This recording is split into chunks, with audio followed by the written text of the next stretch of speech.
BJP सांसद रमेश बिधूड़ी ने दिल्ली के मुख्यमंत्री अरविंद केजरीवाल को चुनौती दी है कि अगर वो सही मायने में ये दावा कर रहे हैं कि बीजेपी के खिलाफ पूरे दिल्ली में एंटी इनकम्बेंसी विरोधी लहर है तो वो उसकी किसी भी वार्ड से चुनाव लड़कर देख लें। वो खुद उनका मुकाबला करेंगे। जनतंत्र टीवी के राजनीतिक संपादक अखिलेश मिश्र से उन्होंने बातचीत में कहा कि अपने बयानों से पलटी मारने में और झूठी तस्वीर पेश करने में अरविंद केजरीवाल महारथी हैं।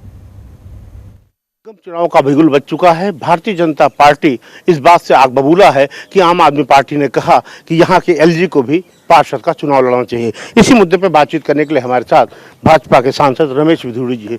रमेश जी, आम आदमी पार्टी का कहना जिस ढंग से एलजी बिहेव कर रहे हैं, छोटी छोटी चीज़ों में दखल कर रहे हैं, अच्छा होगा, दिल्ली के लिए बेहतर होगा कि वो पार्षद का चुनाव लड़ जाए। केजरीवाल साहब उससे भी ज़्यादागिरी हरकतें जो करते हैं उनके स्तर के अनुसार, केजरीवाल साहब को कहो उनके सामने मैं चुनाव लड़ता हूँ दक्षिणी दिल्ली में किसी भी वार्ड में चुनाव लड़ ले, केजरीवाल वार्ड का चुनाव लड़ ले और रमेश बिधूड़ी वार्ड का चुनाव लड़ेगा और लड़े केजरीवाल साहब को पता लग जाएगा हकीकत क्या है। ये जो ढकोसले करते हैं अपने आप को मीडिया में बने रहने के लिए, इस प्रकार की बेहूदी बातें लोग करते हैं। ऑनरेबल लेफ्टिनेंट गवर्नर का पद संवैधानिक पद है, उस संवैधानिक पद की गरिमा को तार तार करने के लिए कि सभी मीडिया अब इसको पकड़ेंगे। अभी कोई भी बड़ा आदमी अगर शीर्षासन करने लगे जाएगा तो सारा कैमरा उस पर जाएंगे, तो नेगेटिविटी को मीडिया भी ज्यादा दिखाता है, तो ओछी लोकप्रियता, ओछी फोटोजेनिक अपने आप को मीडिया में दिखाने के लिए आम आदमी पार्टी के लोग ऐसी हरकत करते और आज से नहीं कर रहे हैं। केजरीवाल भी क्या करते थे, आज भी केजरीवाल साहब करते हैं अपने यहाँ भी। प्रधानमंत्री से कहो पॉल्यूशन वो कंट्रोल नहीं कर पा रहे तो रिजाइन कर दे। Who are you?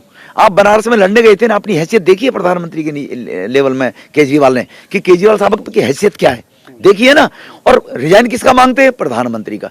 क्योंकि जीरो जब 9 से टकराएगी तो नुकसान 9 का होना है, जीरो तो जीरो है। तो ये जीरो के लोग हमेशा 9 पे वार करते हैं, ये इस प्रकार की ओछी राजनीति करते हैं। सर, दिल्ली में चुनाव हो रहा है, आपने पहले 3 बनाया था, अब 1 कर दिया है, तो अब आम आदमी पार्टी का दावा है कि बीजेपी का सुपड़ा साफ है दिल्ली से। एक चैलेंज करके बीजेपी का कोई नेता बयान दे, अरविंद केजरीवाल बयान दे, अरविंद केजरीवाल जी के रफूगर कोई है, उनका डिप्टी सीएम, जितने रफूगर हैं 3-4 बैठते हैं चैनलों पर, जिनकी अपनी कोई हैसियत नहीं है, वो सिर्फ चप्पल चाटने वाले नेता हैं इनके, जो रफूगर उनको मैं बोला करता हूँ।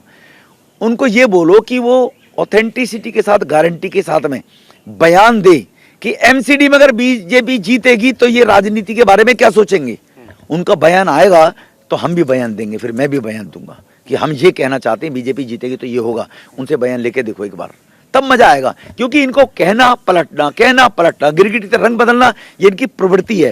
एक आखिरी सवाल है, आपको क्या लगता है इस बार नगर निगम के चुनाव में बीजेपी के लिए क्या सबसे बड़ा टास्क है, सबसे बड़ी चुनौती? देखो, बीजेपी के लिए क्रेडिबिलिटी है, विश्वास है। हमारे देश के प्रधानमंत्री जी ने हर गरीब को मकान मिलना चाहिए, 1 करोड़ परिवार को लोगों मकान कब्जे दे दिए, 2.5 करोड़ मकान बनकर तैयार हो गए हैं। उसी श्रेणी में दिल्ली को पीछे नहीं छोड़ा है। केजरीवाल ने 8 साल में 8 मकान नहीं बनाए, 8 साल में 8। और मोदी साहब ने पिछले 2.5 साल में 19 में इनिशिएटिव लेकर मॉनिटरिंग करके 3024 फ्लैट वुमेन कैंप के कालकाजी में बनाकर दे दिए। वहाँ मेला लगता है, आपसे भी मेरा निवेदन, आकर देखे गोविंदपुरी में। कल हजारों लोग दिल्ली भर के झुग्गी के लोग देखने आ रहे हैं।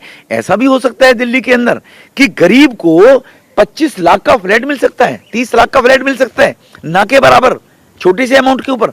तो इसीलिए क्रेडिबिलिटी के ऊपर चुनाव है। बहुत बहुत धन्यवाद। जैसे रमेश बिधूड़ी जी, उनका साफ तौर पर कहना है कि अरविंद केजरीवाल एक अवसरवादी हैं और वे सिर्फ उन्हीं चीज़ों को हाईलाइट करते हैं जिससे उनको राजनीतिक फायदा हो। कैमरामैन प्रदीप के साथ अखिलेश मिश्र, जनतंत्र टीवी, दिल्ली।